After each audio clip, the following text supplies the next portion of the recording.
아멘. 하나님 말씀입니다. 자리에 앉으시겠습니다. 여러분, 우리가 기도를 할 때 기도는 언제 할 수 있냐면, 어떤 사람이 기도하냐면 믿음의 사람이 기도를 합니다. 그리고 그 기도가 응답되어지는 그 시간을 기다리고 하나님이 역사하는 데에도 꼭 필요한 게 무엇이냐면 믿음입니다. 그래서 우리가 기도하는데요, 이 기도는 정말 영적인 행위이고 또 믿음의 행위가 분명합니다. 믿음 없이는 기도를 할 수도 없고 믿음이 없이는 그 기도의 응답을 받을 수도 없기 때문에 그렇습니다. 근데 주님이 우리에게 원하시는 것은 기도하는 자가 되는 것입니다. 오늘도 스데반 집사님의 오늘 이 본문인데, 마지막 설교를 마치고 사람들에게 돌에 맞아서 돌아가시는 그 장면에 마지막에 이 스데반 집사님이 유언과 같은 말을 하는데, 그것이 유언일 수도 있고 기도일 수도 있는데 저는 기도라고 믿습니다. 왜냐하면 그것은 하나님께 정말 하나님이 원하시는 뜻을 구하며 마지막으로 구한 것이기 때문에 그렇습니다. 이 스데반 집사님의 기도가 너무나 귀하기 때문에 오늘 우리가 그 스데반 집사님의 기도를 통하여 나의 기도를 한번 다시 점검하고 스데반 집사님과 같은 그 기도의 자리에 함께 나아갈 수 있는 은혜를 주시기를 원합니다. 모든 기도는 이 땅에서 하는데 하늘을 향하게 되어 있습니다. 예수님도 하늘에서 오셔서 이 땅에서 인간의 모습으로 사실 때 예수님이 어떻게 사셨냐 하면 인간으로 사셨지만 정말 예수님께서 공생애를 사시는 동안에 예수님의 삶을 한마디로 규정한다면 기도의 사람이었습니다. 그러니까 예수님이 인간의 모습으로 사셨을 때 어떻게 어떤 사람이었는가를 표현하고 한번 소개하라고 한다면 저는 예수님은 기도의 사람이었다라고 말씀드리고 싶습니다. 왜냐하면 예수님이 어떤 이적을 행하실 때나 제자를 삼는 것과 같이 중요한 일을 하실 때, 또 십자가로 향하실 때, 또 사람들에게 본인이 붙잡혀서 자꾸 슈퍼스타가 되려고 할 때마다 예수님은 어디로 가셨냐면 기도의 자리로 가셨습니다. 그리고 제자들을 위하여서 기도하고 하여튼 그 기도의 삶을 통해서 이 땅에서 하나님을 향한, 하늘을 향한 그 영적인 행위를 그치지 않았다는 것입니다. 우리가 예수 믿는 사람이라면 우리도 예수님이 그 기도의 사람이었다는 것을 기억하고 우리도 예수님처럼 기도할 수 있는 사람이 되기를 원합니다.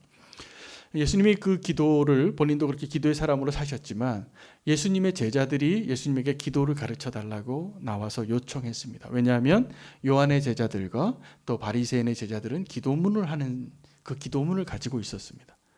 그런데 예수님의 제자에게는 그 기도문이 없었기 때문에 예수님에게 제자들이 찾아와서 우리에게도 기도를 가르쳐 주시옵소서라고 요청했을 때 예수님이 가르쳐 주신 그 기도가 주기도문입니다. 로즈 프레이어입니다. 그래서 우리가 최근에 우리는 교회에서도 예배 순서에 제가 그걸 안 넣었었다가 예배 순서에 주기도문과 사도신경을 넣어서 저는 예배가 더 풍성해지고 더 은혜가 넘치는 것 같습니다.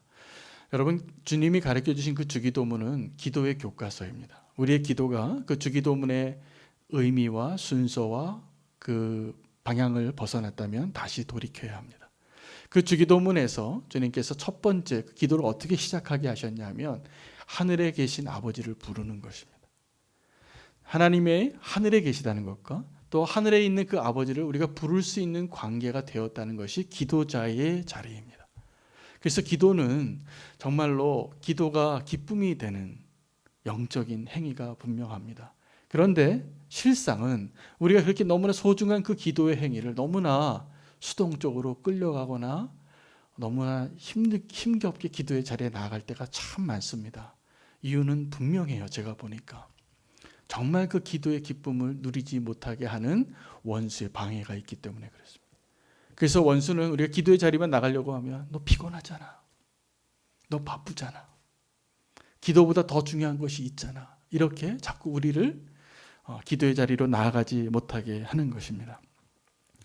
그래서 오늘 이 자리에서도 오늘 기도에 대한 말씀을 전하면서 저는 이 말씀이 너무 중요하구나, 그리고 이 말씀을 온전히 잘 전하고 싶고 이 말씀대로 우리는 교회 모든 성도님들이 다시 한번 기도의 자리에서 그 기도가 회복되기를 제가 기도했습니다. 그리고 정말 그 일이 이루어지길 원합니다. 여러분, 우리가 제가 오늘 이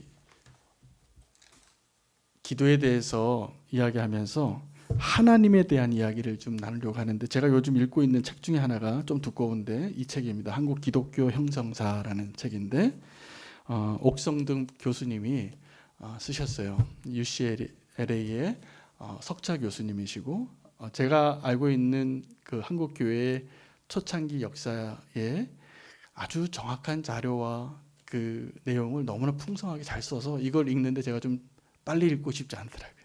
천천히 읽고 있는데, 첫 번째 장이 어떤 내용이냐면 이 책은 1876년부터 1910년까지 기독교와 한국에 있는 토속 종교들이 만나는 과정들에 대한 설명이에요.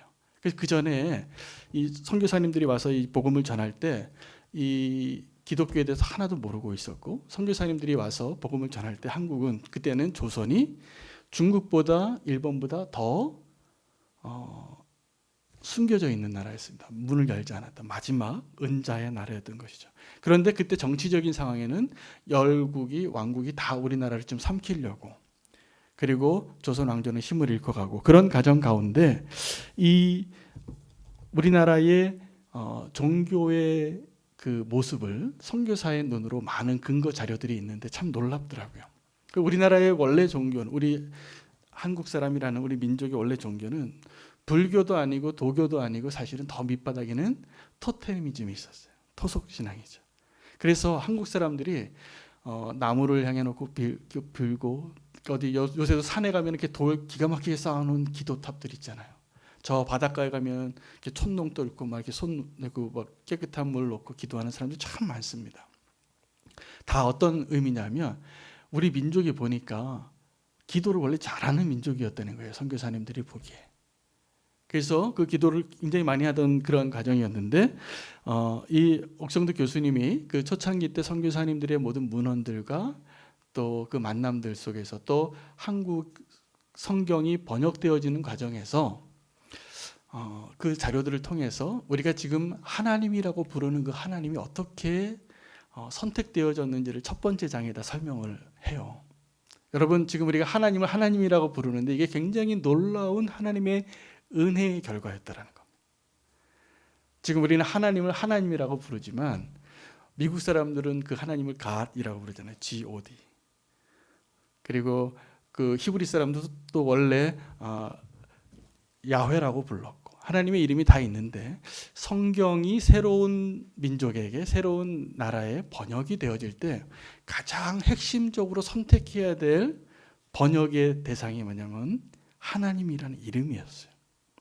그런데 하나님이라는 이름이 정해지기까지의 그런 자료들을 연도별로 잘 연구하셨는데, 원래는 이 우리가 하나님이라는 이름을 부르기 전에 중국에서 먼저 번역되어진 성경 때문에 텐주라고, 하늘의 주라고 그것을 쓰고, 또 하느님이라고, 하나님이 아니라 하느님이라고 하는 단어로 하나님이라고 쓰여진 성경이 병기됐습니다.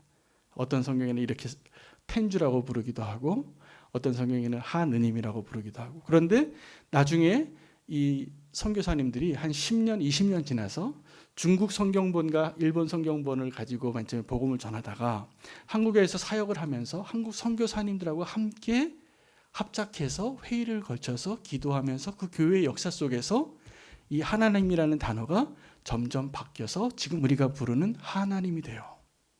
그래서 우리가 지금 하나님이라고 부르는 이 하나님의 명칭은 선교사님들과 한국교회 초기 지도자들이 함께 고민하면서 선택한 단어였어요. 근데 이 하나님이란 단어에는 세 가지 의미가 있습니다. 하나는 하늘에 계신 분이라는 뜻이에요. 하나는 큰 분이라는 뜻이에요. 또 하나는 하나라는 뜻이에요. 하나라. 그래서 그런 의미를 가지고 있는 원래 하느님이라는 고유 명사를 이 선교사님과 초기 우리 한국교회 한국 지도자들이 함께 하나님으로 하기로 결정을 했다는 거예요. 너무나 감동적이더라고요. 그래서 제가 깨달았어요. 하나님께서 우리나라에 처음에 복음을 전하러 보낸 그 선교사님들 가운데 너무나 훌륭한 분들이 많으셨다. 그분들이 맨 처음에 그냥 미개한 사람들에게 복음을 전하면서 자기들이 정한 것을 그냥 이걸로 쓰시오라고 한 게 아니라, 처음에 그런 게 했던 것이 있었지만 한국 사람들과 함께 복음을 전하고 한국교회 지도자들과 함께 만들어내서 하나님이란 정의에 가장 가까운 단어를 결정하고 같이 사용하게 됐다라는 거죠. 그래서 우리는 이 하나님이란 이름 안에는 우리 민족의 저 근본부터 깔려있던 옛날에 이렇게 빌던 그 하나님의 의미를 사실은 담고 있어요. 그것을 그 단어를 쓴 거기 때문에. 그러나 그 단어를 옛날에 그런 어떤 하늘에 있는 궁극적인 어떤 알지 못하던 최고의 신을 말하는 것이 아니라 성경에서 말하는 하나님을 나중에 우리가 설명하게 되고 가르치고 성경을 번역을 했지만, 제가 이 말씀을 왜 드리냐면 우리 민족이 원래 기도를 잘하던 민족이라고 설명하려고. 그래서 그 하나님을 향하여서 그렇게 빌고 기도하던 민족이었어요. 우리가 아주 이 토테미즘적으로. 그래서 우리는 기도하는 것이 한국교회의 자랑이 되고 사실 한국교회 성장의 원동력이기도 한 것 같습니다. 그래서 그 좋은 하나님의 그 축복을 계속 기도하는 일에 대해 잘 우리가 그 축복을 유산을 놓지 않기를 원합니다. 그런데 우리가 기도할 때 그냥 하늘에 있는 막연한 어떤 신적인 존재에 대해서 기도하는 것이 아니라 우리가 지금 믿는 이 성경에 나오는 하나님에 향하여 기도할 수 있어야 합니다. 그게 진짜 기도죠. 그전에는 그러니까 하나님이 아니라 그냥 하늘에 있는 어떤 희미하게 알고 있었던 그 신에게 그렇게 열심히 기도를 했는데, 이제 우리는 그 하나님을 더 정확하게 알아가면서 기도해야 될 필요가 있습니다. 더 나아가서는 이 스데반 집사님이 했던 그 기도의 수준에 오늘 우리가 나아가는 것이 우리 기도의 제목이 됐으면 좋겠는데, 그 스데반 집사님이 마지막에 이 위대한 기도가 드려지는데 그 기도는 다른 기도가 아니라 하나님 저들의 죄를 용서하여 주시옵소서. 저들이 지금 하는 일을 모르고 있습니다. 이 기도였거든요. 이 기도는 정확하게 예수님이 하셨던 기도입니다. 그 기도를 우리가 오늘 이 자리에서 오늘 2020년 3월 25일에 우리가 그 기도를 할 수 있는 성도가 되기를 저는 원합니다. 스데반은 정말 예수님을 닮은 사람이었어요. 이 마지막 설교를 할 때도 설교를 시작하기 전에 어떤 사람이 그 스데반 얼굴 보니까 천사의 얼굴 같았거든요.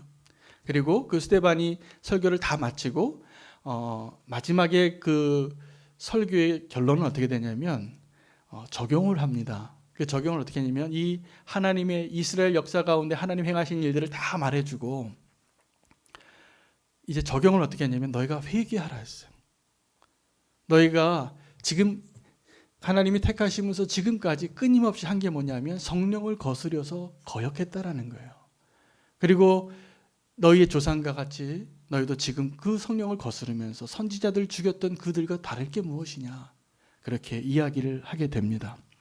그래서 그 말 해가지고 나중에 순교를 이렇게 당하게 되기는 하지만 저는 이 스데반 집사님의 설교의 맨 마지막에 그 적용하는 것이 오늘 우리가 예배 가운데 하나님의 말씀을 들으면서도 동일하게 적용되어야 할 부분이라고 저는 믿습니다. 제가 말씀을 준비할 때 그런 마음으로 기도해요. 제가 말씀을 전하고도 만약에 저와 여러분이 그 말씀에 대해서 적용하지 않으면 아무 의미가 없습니다. 은혜 받으면 뭐예요? 은혜 받으면 뭐예요? 그 받은 말씀 가지고 이제 내가 회개하고 내 삶이 바뀌고 내 가치관이 바뀌고 이 땅에 있는 것이 아니라 하늘에 있는 것을 바라보면서 사는 자로 바뀌어야 되는 거죠. 그런데 우리는 거기까지 나갈 때는 큰 장애물이 있다는 것을 발견하게 됩니다. 그래서 이 스데반은 마지막에 두 가지 자기가 말을 하는데, 하나는 이 말을 해요. 내가 보니까 하늘이 열린다는 거예요. 하늘이 열렸는데 하나님의 영광과 그 옆에 서 계신 예수 그리스도를 내가 보노라, 그렇게 얘기를 해요. 그 얘기를 듣자마자 사람들이 달려들어서 이제 죽이게 되는 거죠. 하늘이 열렸다고 막 하나님을 보인다고 하니까. 그리고 맨 마지막에 자기가 돌 맞으면서 바로 죽기 전에 하나님 나를 지금 죽이려고 하는 저 사람들을 용서하여 주시옵소서. 용서의 기도를 하게 됩니다. 저는 스데반이 가장 예수님을 닮은 성도의 삶의 모습을 보여줬는데, 가장 예수님을 닮았다고 말할 수 있는 이유는 마지막에 이 기도 때문입니다. 저는 그렇게 스데반 집사님을 이해합니다. 성경의 인물에 아주 많은 인물들이 나오지만 스데반 집사님이 정말 예수님을 너무 닮은 사람이다라고 말할 수 있는 이유는 마지막에 죽는 그 자리에서 자기의 원수를 용서해달라는 기도를 할 수 있는 사람이었기 때문입니다. 여러분, 제가 얼마 전에도 그 판교에 있는 한 대형 교회가 경부고속도로에서 이렇게 서울로 이렇게 올라오게 되면 왼쪽 편에 그 현수막으로 복음의 메시지를 이렇게 계속 잘 전하는 교회가 있어요. 한동안 얼마 전에 한동안 걸려있던 그 현수막에는 이런 글이 있었습니다. 용서는 원수를 향한 최대의 복수입니다. 이렇게 썼어요.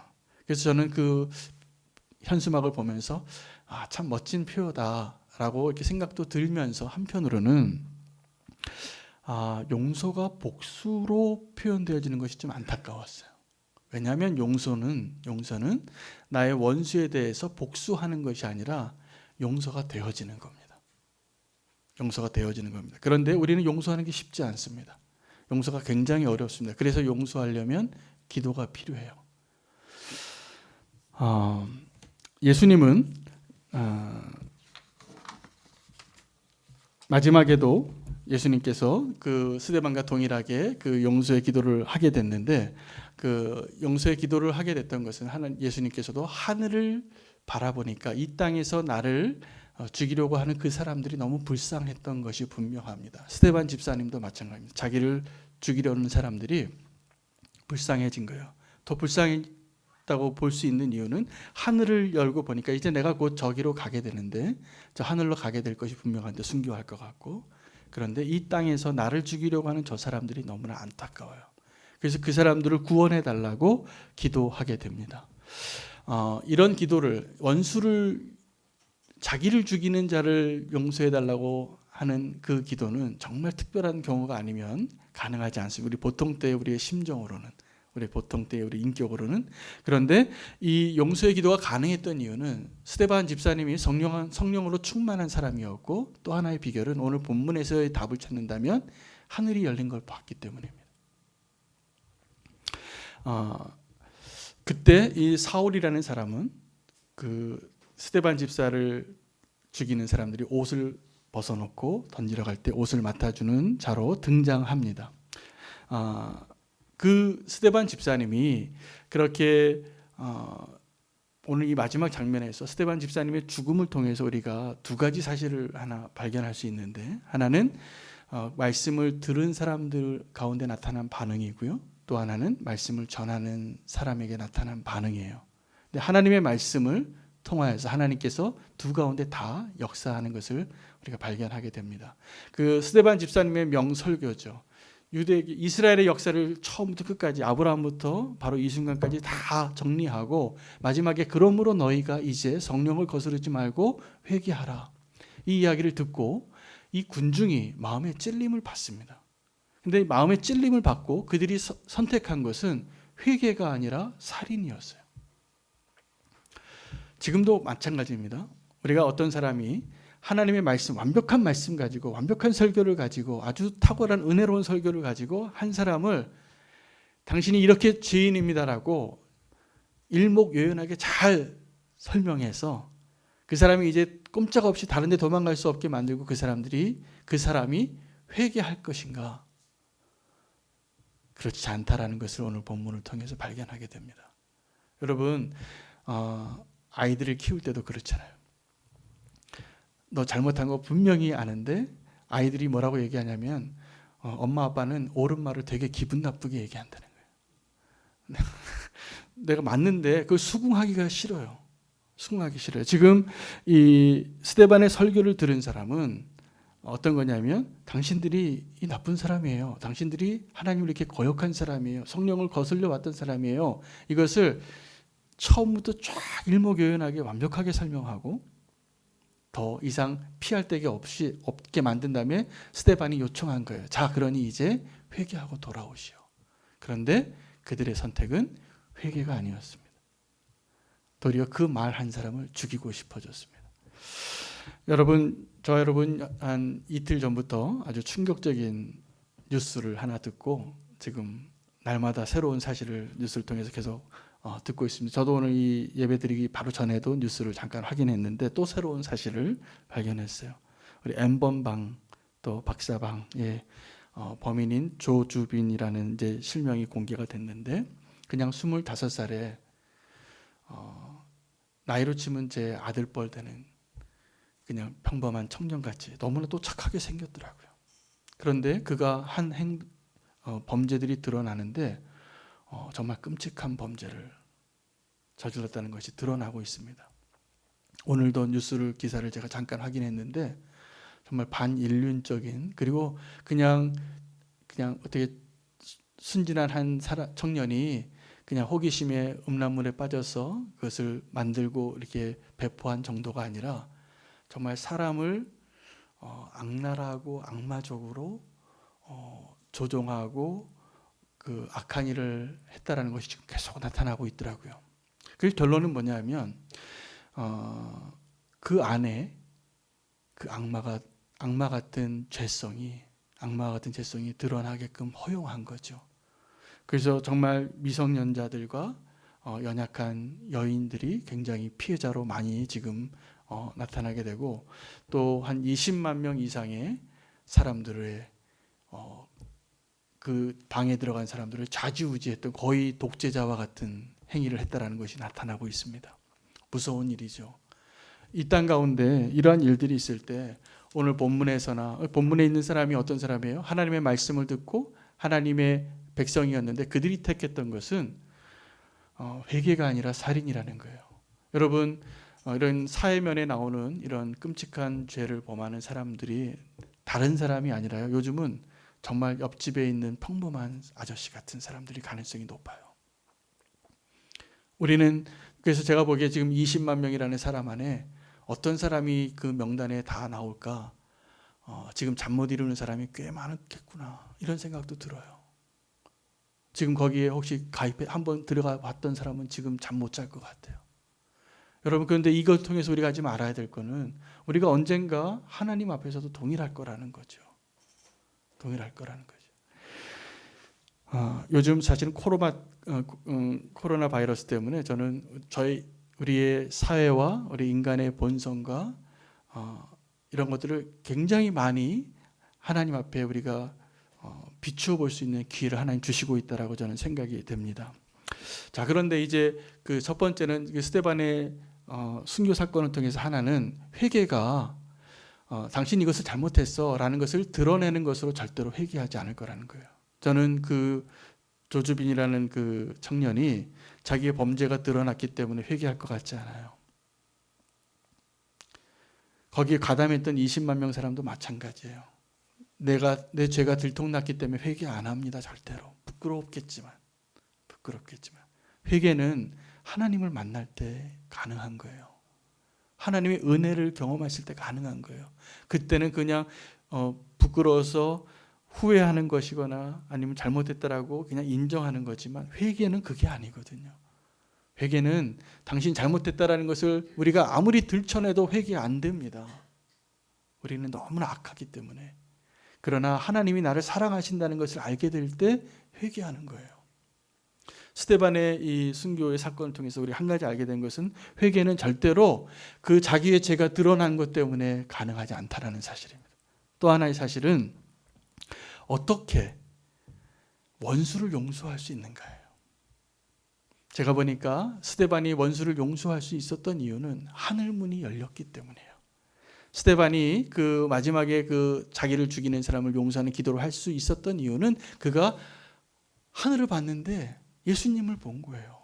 그 예수님이 어떻게 있었냐 하면 그 영광의 보좌 옆에 보통 예수님은 앉아 계셔야 되는데, 그 스데반이 순교할 때 스데반이 보았던 예수님은 서 계시더라, 이렇게 표현하거든요. 제가 그때 그 예수님의 심정이 느껴져요. 마치 탕자가 돌아온 탕자가 멀리서 걸어오는데 아버지가 언덕 너머에서 매일 아들을 바라보고 기다리는 것처럼 내 아들이 언제 올까? 예수님은 그 스데반을 기다리고 있고 그 언덕 너머에서 그 탕자를 맞이하고 싶은 그 아버지의 심정으로 스데반을 바라봤던 것이 분명해요. 그 서 계신 걸 본 거예요. 그 예수님을 보고서 이제 스데반이 나를 죽이려는 사람을 보니까 불쌍한 거예요. 그래서 주님, 나를 죽이는 저 사람들을 좀 용서해 주세요. 이 기도가 가능한 거예요. 제가 그래서 알게 됐어요. 열린 하늘을 보지 않는 이상, 저 하늘의 것들을 우리가 보고 있지 않는 이상 이 땅에 있는 나의 원수를 절대로 용서하는 일은 어렵겠구나. 여러분, 이 땅에서 우리는요, 원수 갚고 싶은 거예요. 내가 받은 것만큼 상처 주고 싶고 사실은 더 주고 싶겠죠. 한 대 맞으면 두 대 때리고 싶은 게 우리의 심정이니까. 여러분, 말기암 환자들이 지난번 제가 호스피스 그 병원에서 그 한 간호사님을 통해서 제가 들은 이야기가 있었는데, 바로 임종 전에 꿈을 꾼대요. 환상을 본대요. 많은 사람들이 죽기 전에. 그런데 그 꿈이 어떤 사람은 천국 같고 어떤 사람은 지옥 같다라는 거예요. 그럼 죽으면서도 인상을 쓰고 지옥에 가는 것처럼 죽는 분이 계시고, 어떤 분은 천국을 보고 평안하게 돌아가시는 분이 계시다는 거예요. 제가 그 호스피스 병원을 너무나 귀하게 생각하는 이유는 그분들이 마지막에 믿음으로 천국을 들어가는 일을 잘 도우시더라고요. 그래서 마지막에 인생의 마지막을 천국 보면서 스데반같이 천국에 가시게끔 돕는 걸 보면서 너무 귀한 사역이시다, 이런 생각을 한 적이 있습니다. 스데반은 그때 천국을 본 거죠. 그래서 서 계신 예수님을 보니까 이 땅에 있는 그 사람 가운데 저 사람이 더 불쌍한 거예요. 날 지금 죽이려고 달려드는 사람. 여러분, 우리가 두 가지 기도하는 사람의 모습을 발견합니다. 하나는 열심히 기도해서 하늘 문을 열려고 하는 사람들이 있어요. 여러분, 우리 기도할 때 열심히 기도할 때 어떻게 기도합니까? 하늘 문을 열고 하늘 보좌를 움직이려고 기도할 때가 많습니다.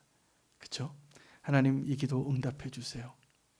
하나님, 정말 이때까지 꼭 해결해 주세요. 저 사람 좀 바뀌게 해주세요.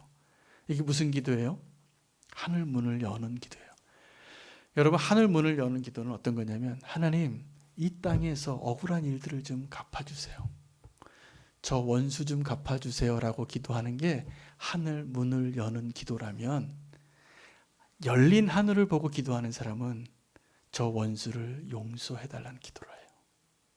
여러분, 우리가 기도해야 될 기도는, 그래서 내가 열심히 기도해서 하늘 문을 열어주시고 내가 지금 원하는 이 기도의 제목들이 응답받기를 원하는 기도를 하는 것이 아니라, 믿음으로 또 성령 충만해서 스데반 집사님과 같이 저 천국을 지금 내가 보고 있기 때문에 하나님, 지금 이 땅에서 우리를 어렵게 하고 나를 괴롭게 하는 사람, 저 사람이 더 불쌍해 보여요. 저 사람을 좀 도와주세요. 저 사람에게 꼭 하나님 만날 수 있는 기회를 좀 주세요. 이 기도가 가능하다는 것입니다. 열린 하늘을 보았던 사람이 또 있는데 누구냐면, 기억나시는 분이 있습니까? 야곱입니다. 야곱이 형 에서를 피해서 이제 부모의 집을 떠나서 아브라함과 본토 친척 아비 집을 떠나서 갈 때 베델에서 꿈을 꾸다가 돌베개 베고 자는데 사다리를 하나 봅니다. 천국문을 본 거죠. 그 천국문이 열리고 천사가 왔다 갔다 하는 걸 보면서 이제 야곱이 그때 11조를 드리겠다고 약속하면서, 주님, 내가 다시 돌아오게 할 때 꼭 11조 드리겠습니다. 그렇게 하고 가보지 않은 길을 갈 수 있는 자가 돼요. 하늘에 갔다 온 사람이나 열린 하늘을 보았던 사람들이, 바울도 그 사람입니다. 삼층천 갔다 왔던 사람인데, 그는 이제 이전 것은 배설물과 같이 여기고, 이제 이전에 내가 자랑하던 것을 다 배설물로 여기고 오직 주님을 위하여 십자가를 지고 갈 수 있는 위대한 사도가 됐잖아요. 공통점이 있어요. 천국을 보고 열린 하늘을 보고 지금 이 땅에서 사는 사람이 되어야 합니다. 스데반이 그것이 가능했던 사람이었어요. 그래서 원수를 용서할 수 있었던 것이 분명합니다.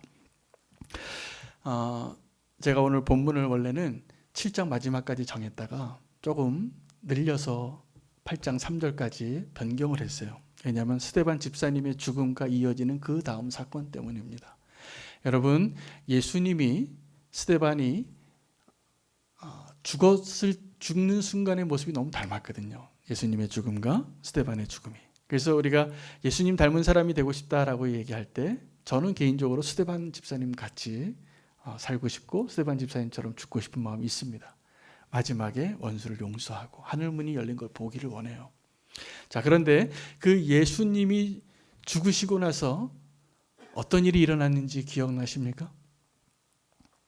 예수님이 죽으시고 부활하셔서 승천하시고 나서 교회가 탄생돼요. 예수님이 죽으면, 예수님 뭐라고 얘기하셨냐면, 제자들에게도 누누이 함께 있을 때, 내가 너희와 함께 있는 것보다 내가 빨리 아버지께로 가는 게 너에게 더 유익이다. 그리고 내가 너희에게 나의 영을 보내주겠다. 성령님을 보내주겠다. 그리고 예수님께서 약속하신 대로 승천하시고 나서 성령님이 임하지요. 성령님이 임하셔서 시작된 게 교회예요.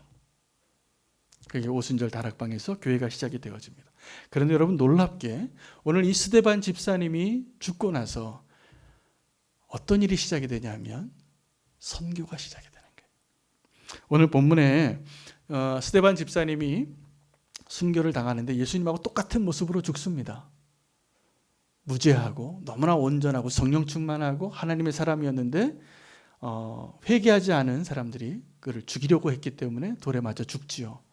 근데 예수님이 그러셨던 것처럼 스데반도 동일하게 용서하는 기도를 드렸고 그가 죽었는데 스데반이 알지 못하고 알지 못한 것이 있어요. 그 죽음의 순간까지. 내가 이 죽음을 통해서 나의 미래에 내가 하늘에 가서 저 예수님을 만나게 될 거라는 것은 알았는데 이 땅에서 내가 죽고 나서 교회에 어떤 일이 일어날지를 스데반 집사는 몰랐습니다. 여러분 스데반 집사님이 죽고 나서 교회에서는 어떤 일이 일어났냐면 핍박이 일어납니다. 그 핍박의 주역이 누구였냐면 사울이라는 사람이었어요. 자, 이 스데반이 순교하고 나서 큰 핍박이 시작이 되어지고 예루살렘 교회는 사도들을 제외하고 모든 성도가 떠나야 했어요. 마치 지금 우리가 코로나 바이러스 때문에 최소한의 임사자들 외에는 함께 모일 수도 없잖아요. 저는 이제 모르겠어요. 이 코로나 바이러스 빨리 해결되기를 원하는데 이런 상상을 해보게 하더라고요. 우리가 정말 핍박받는 교회가 되면 어떻게 될까? 우리가 정말 자유롭게 예배드릴 수 없게 되고 이것이 불법이 되고 아니 우리가 정말 온전한 예배를 드리게 못하면 어떻게 될까? 너무 모이고 싶겠죠. 그런데 제가 오늘 본문을 묵상하다가 이런 소망이 생겼습니다. 저는 사실 요즘에 지난주에도 그렇고 저희가 정부의 이런 방역 대책 그런 지침에 너무나 적극적으로 잘 따르고 모범적으로 어떤 사회나 하나님께 누가 되지 않으려고 그렇게 노력을 했는데 지난주에는 제가 조금 마음이 상했어요. 왔는데 우리를 잡상인 취급하는 것 같고 이 예배에 대해서 너무 이해를 못하고 범죄자 체크하듯이 이렇게 하는 걸 보고 제가 마음이 좀 상했었습니다. 솔직한 고백으로. 그런데 제가 기도하고 이것을 다 회복하고 하나님께 깨달은 게 있어요. 지금 우리가 저는 어떤 마음이 들었냐면 형평성이 어긋난다고 생각된 거예요. 지금 길가에 나가보니까 정말 방역 조건으로는 일주일에 한 번 모이는 교회보다 훨씬 더 무방비 상태에서 모이는 데가 많은데 왜 이렇게 교회를 샘플로 해서 시험 케이스로 해서 예배를 강행한다고 하고 막 이렇게 너무나 이렇게 공평하지 않은 처우를 받게 될까? 이게 조금 억울하더라고요. 자, 그런데 어떤 마음이 들었냐면 이게 유익한 거예요. 유익한 거예요. 그리고 나중에 제가 보니까 이 코로나 바이러스 조금 더 오래 갈 것 같은데 이렇게 원칙대로 잘 지키는 게 도리어 유익할 겁니다. 유익할 겁니다. 내가 오늘 이 말씀 전하면서 나중에 하나님 어떻게 응답하실지 한 달, 뒤달 뒤에 어떻게 한번 제가 되어지는지 봤으면 좋겠어요. 그래서 불평하지 않기로 했어요. 그냥 감사하고 도리어 정부를 위해서 더 잘 협조하고 그리고 제 마음에 그 상처를 다 주님께 맡겨드리고 정말로 그렇게 기도하게 됐어요. 자, 그런데 이 사울이라는 사람이 어떤 사람이었냐면 오늘 이 스데반의 죽음에 연관이 돼요. 스데반의 죽음에 사실은 뒤에서 조종했던 사람이 사울이에요. 그 옷을 맡았던 자가 사울이라 그렇게 옷 맡겨줬던 자가 8장 1절 2절에는 어떤 자로 바뀌냐면 쫓아가서 이 예수 믿는 사람들을 다 잡아서 감옥에 넣는 사람으로 바뀝니다. 자, 그러면 스데반을 죽일 때 사울은 어떤 사람이었냐면 사실은 자기 손에 피 안 묻히고 사울을 죽였던 사람이에요. 그리고 이 누가복음의 오늘 이 내용은 사도행전이 누가가 썼는데 이 사도행전의 내용은 바울의 신실한 동행자였던 누가가 바울을 잠깐 떠나서 2년 동안 그 예수님의 흔적이 있었던 그 지역을 다 돌아다니면서 자료를 모으고 증인들을 만나고 기록한 것이거든요. 그리고 교회의 역사를 쓴 것이고 그래서 이 바울이 누가에게 자기의 죄를 분명히 고백했을 것 같아요. 그때 스데반 집사를 죽일 때 내가 사실은 죽인 거야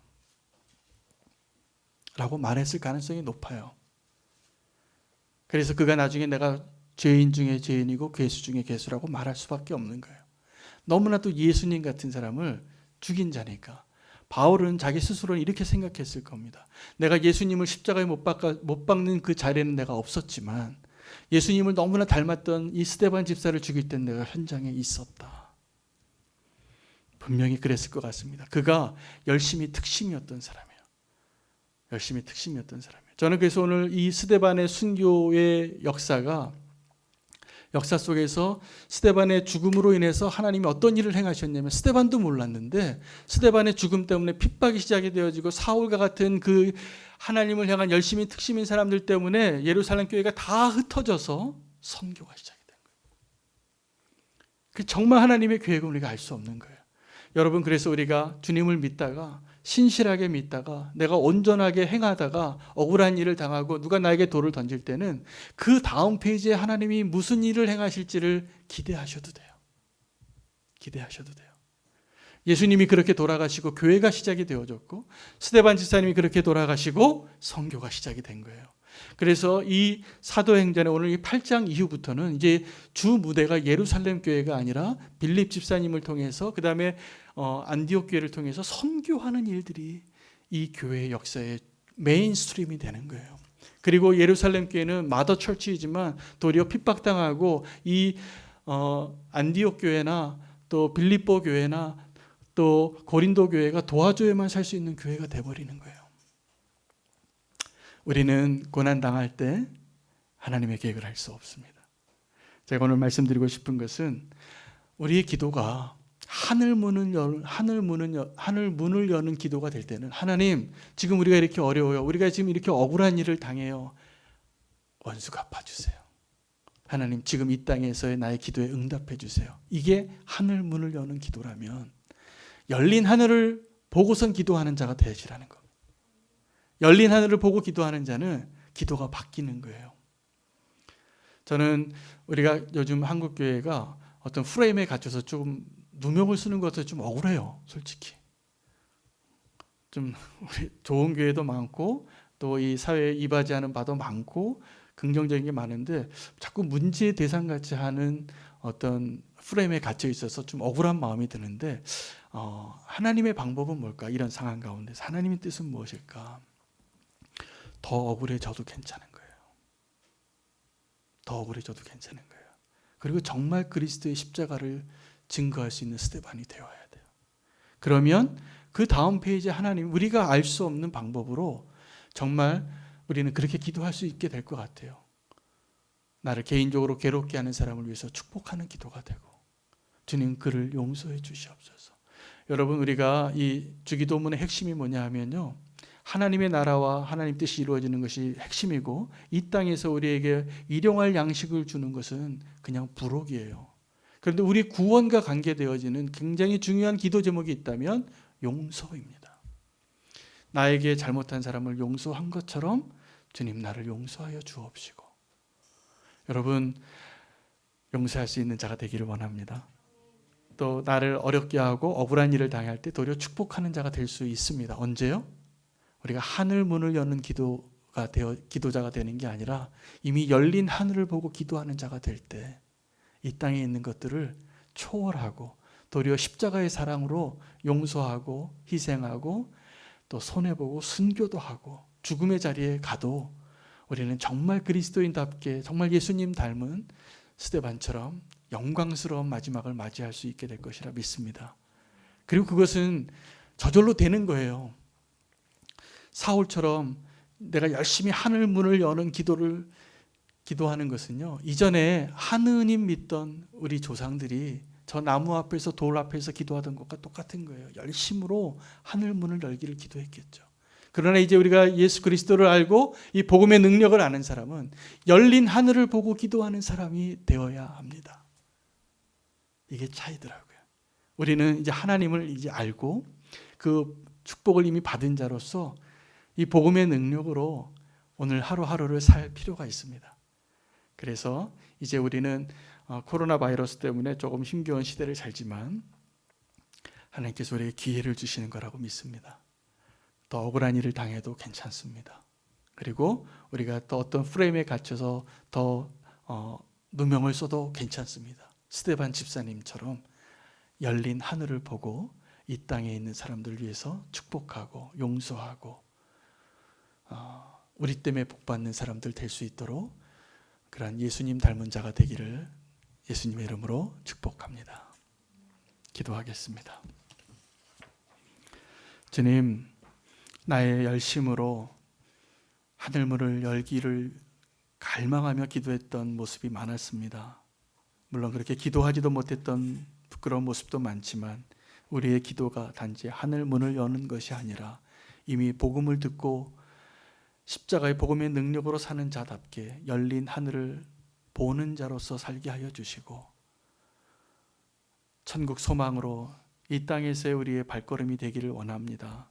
스데반 집사님이 성령 충만하여 천사와 같은 모습으로 하늘문이 열린 것을 보고 자기를 죽이는 자들을 축복하고 용서하고 중보기도 했던 것처럼 하나님 이 땅에서 우리가 보여드릴 수 있는 하나님의 영광을 기꺼이 스데반 집사님처럼 보여드리는 믿음의 사람들 되게 하여 주시옵소서. 열린 하늘을 보여주시길 원합니다. 오늘도 기도할 때 닫힌 문을 여는 기도가 아니라 이미 열려진 문을 보고 이 땅의 모든 것들을 위해서 하나님의 관점으로 하나님의 마음으로 기도할 수 있는 스데반과 같은 성도가 되게 해 주시옵소서. 예수님의 이름으로 기도합니다.